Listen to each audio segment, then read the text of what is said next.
மனம் இருந்தால் மட்டும் இந்த காணொலியை பகிருங்க. இந்த கதவு எப்படி இருக்கு பாருங்க, ஆனால் உள்ளே இருக்கிற சாமி எப்படி இருக்காரு பாருங்க. வாங்க, இப்படி தான் பார்க்கணும்னு நினைக்கிற சாமியை.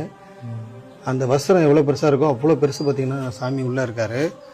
அவ்வளோ கஷ்டமாக இருக்குங்க. இந்த கதவு எப்படி இருக்குது பாருங்க, அரிச்சு போய் இந்த நிலையில தான் இந்த கோவிலும் வந்து இருக்குது. அழகான ஒரு முன்வாசல் வச்சு 2 பக்க வாசல் வச்சு எல்லா சாமிக்கும் சன்னதி வச்சு இருக்கிற இந்த கோவிலோட நிலை இப்படி தான் இருக்கு. விழுப்புரம் மாவட்டம் திருவெண்ணநல்லூர் வட்டம் சிறுமதுரை அப்படிங்கிற கிராமத்தில் தான் இந்த கோவில் அமைஞ்சிருக்கு. ஊர் மக்கள் ஈஸியாக வழிபடக்கூடிய அவங்க வீட்டு தெரு ஓரத்திலே வந்து பார்த்தீங்கன்னா இந்த கோவிலானது அமைஞ்சிருக்குங்க. இந்த கோவில் மட்டும் கிடையாது, இதற்கு ஒரு 100 மீட்டர் தொலைவில் உள்ள பெருமாள் கோவிலோட நிலையும் வந்து பார்த்தீங்கன்னா இந்த நிலையில தான் இருக்குது.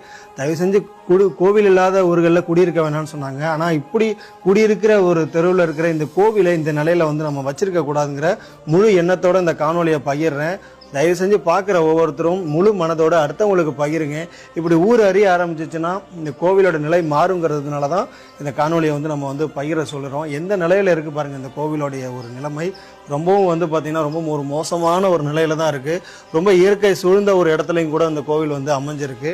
ஆனாலும் நிலை வந்து பார்த்தீங்கன்னா ரொம்ப மோசமான நிலையில இருக்கிறதுனால நீங்கள் பகிர்றது மூலமா இந்த காணொலி யார் கண்ணிலையாவது பட்டு இந்த கோவில் சீக்கிரம் மீண்டு வரும் அப்படிங்கிற எண்ணத்தோட இந்த காணொலியை பதிவிடுறோம். நன்றி.